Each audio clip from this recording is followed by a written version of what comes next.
evening. You know, most of us look at things as they are and say, oh, why? But others dream big and say, why not? Well, no one has embraced, exemplified this quote more emphatically than Sue Ann Arnall. Her life has truly been a why not quest. Whether she was handling inequalities at the Howard Elementary School playground or being the champion of inclusiveness at Pansy Kid Junior High, she was deeply engaged in her own personal why not movement. You know, we grew up in a beautiful little small town with some wonderful people, but in spite of that, there were some well-established exclusionary practices. Where she could affect change, she did, but where she could not, she would simply remove herself from the situation and the people. Ultimately, Sue Ann has never been willing to compromise on doing the right thing for the popular thing. But don't get me wrong. Yeah.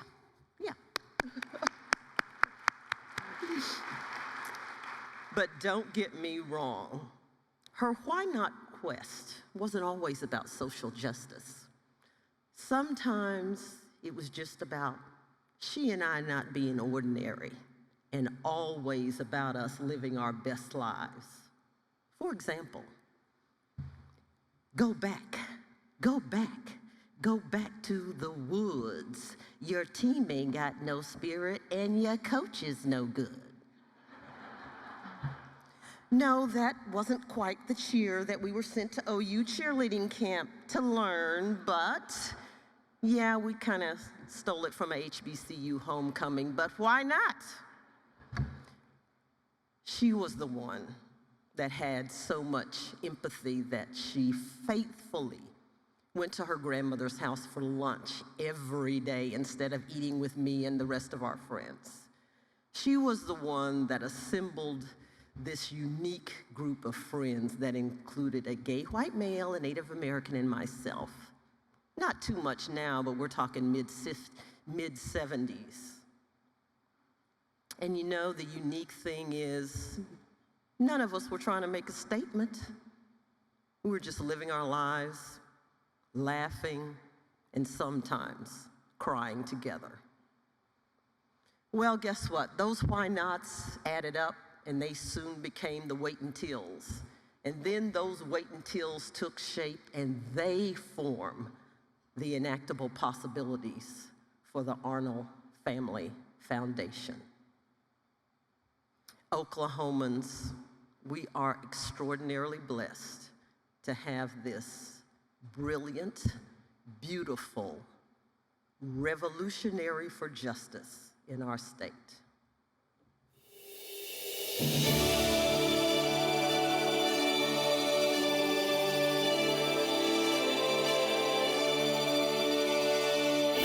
Growing up in Poteau at the onset of the civil rights movement provided for formative experiences that would guide the life work of Sue Ann Arnall. An accomplished saxophone player, she was named All-State in band before earning her economics and Juris Doctorate degrees. She then began building a distinguished career of professional and public service. After more than 3 decades in the corporate world, she founded the Arnall Family Foundation to create lasting transformative change through strategic investments and innovative partnerships. She is bringing together world leaders to discuss initiatives that are changing and saving lives, expanding successful reforms to social service systems from other states to Oklahoma, addressing transportation needs of individuals involved in the criminal justice system, and supporting parents whose children are in foster care through a transportation innovation grant to thwart transportation challenges, giving hope through mentorship opportunities for families through the Oklahoma Partner Program, The foundation created a women's community kitchen for the First Step Women's Recovery Program and funded building construction for Remerge to continue its pretrial diversion program serving mothers facing nonviolent felony offenses. With a soft spot for her four-legged friends, Arnall, through the Watershed Animal Fund, has been a longtime supporter of organizations caring for and bettering the lives of animals, including the Coalition for Tulsa Pets. She founded the Oklahoma County Diversion Hub, recognizing at the Wayfinders Gala community leaders who support the organization's mission of connecting justice-involved individuals with life-stabilizing resources and services to help them become contributing, responsible, and stable members of the community. Arnall regularly educates the public on incarceration and the misconceptions surrounding it. Incarcerating more people does not create public safety. It does the opposite. When a person's incarcerated beyond the amount of time for rehabilitation, it changes their chances when they get out of being able to have any kind of productive life. And so they're going to have to steal. They're going to have to commit crimes. They're going to have to run drugs. They're going to have to do something to survive, because it's even hard to get state benefits after a person has a felony or has been in prison. And we decrease their opportunities. A lot of employers are learning now that people who have been in prison or jail can be the very best employees, but the general public still doesn't understand that extreme punitive measures don't work. For its dedication to creating better lives for others, the Foundation's honors include the Community Partner Award from the Oklahoma County Drug Court and the John and Berta Fayrex Community Builder Award from United Way of Central Oklahoma. Arnall's personal recognitions are vast and diverse, with induction into the Oklahoma Women's Hall of Fame and the Lifetime Achievement Award from Oklahoma City University's Minders School of Business. Although Arnall has donated more than $200 million, she will tell you there is still much work to be done. Her achievements are immeasurable, none greater than motherhood and family. Daughters Hilary and Jane are her greatest blessing, and she welcomed son-in-law Tom in 2014. Traveling with those she loves the most, experiencing new adventures, time in the saddle, and nurturing a friendship that has spanned more than 50 years. These are the things that fill the heart for Sue Ann Arnall.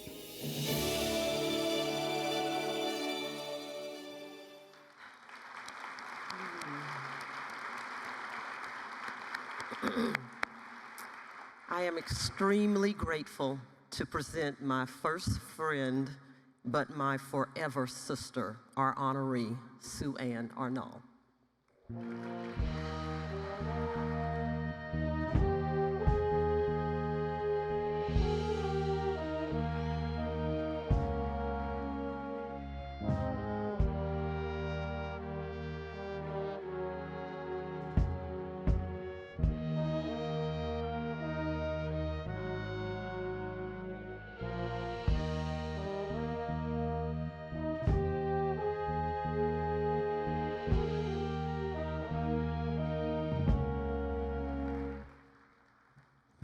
Okay, Mildred and I are both crying now. This is tough. Thanks, Mildred. Thanks for everything. Thanks for your friendship, for sharing your family, your parents. And it's been 60 years. We met on the playground when we were 6 years old. So, and I'm 66, Mildred's still, I think, 40 or something. Anyway, I'm so happy to share this evening with you guys. And they're incredibly wonderful people here, friends, family. I'd like to congratulate my fellow honorees and thank the Oklahoma Hall of Fame for this wonderful event and letting me be a part of it. I'm grateful to have my family with me here tonight. My daughter Hilary, she is my very favorite. And Jane, who I love the most. And I'm so proud of you both. I get it mixed up sometimes, but I also get their names mixed up, so they understand that. You two have become wonderful women. You're strong, beautiful, and getting to see you grow up and find your own way in the world has been truly my greatest joy. And I'm also grateful for the partners they've chosen. Thank you to Jane's husband, Tom, Hilary's partner, Maru, and for the newest addition, I thank Jane and Tom especially, my G-son. That is, we're boomer, or anyway, baby boomer, G-speak for G-son, grandson. I'm a grandmother, but I call myself a G-mom. Anyway, I am also truly fortunate to have found a partner and lifelong companion who helps me be my best self. Thank you, Steve. Thank you for being you. There are many people who have inspired me on my journey through life, and I'm grateful for all of them. Especially I have another favorite, and that's my brother, my only brother, but he is also my favorite brother. And my coworkers at AFF, I thank you so much for making dreams a reality, implementing some of these crazy ideas we have. And my Rabbi Goldman, he's my spiritual mentor. I appreciate you very much. I also thank Judy Love, who recommended me for this honor. Even though it's kind of uncomfortable for me to accept it, because there's so much to do, and I know that I've only barely tapped the surface, but I'm not giving up. In its history, Oklahoma has seen a great number of injustices. From its designation as the landing point for those who survived the Trail of Tears, only for the land to be stolen from them in a land run, to be in a place where descendants of slaves sought to build a better future that was then hindered by the Jim Crow laws. We continue to fight against the inequities in our state. The ripple effect of these past injustices we now see reflected in the high incarceration rate, and this impacts our historically under-resourced communities. Our past is complicated, but it should not be forgotten. The challenges change. They've changed over the last 40 years for Mildred, 60 for me, but this resilience that we have in Oklahoma, it's required in order for us to get to where we all want Oklahoma to be. Oklahoma's greatest triumph is the resilience of its people. Some days the work is extremely difficult, but each day I'm grateful for a new opportunity to change the course for the future. So tonight I thank you for this great honor, and tomorrow I plan to get back to work, and I hope you all will too. Thanks.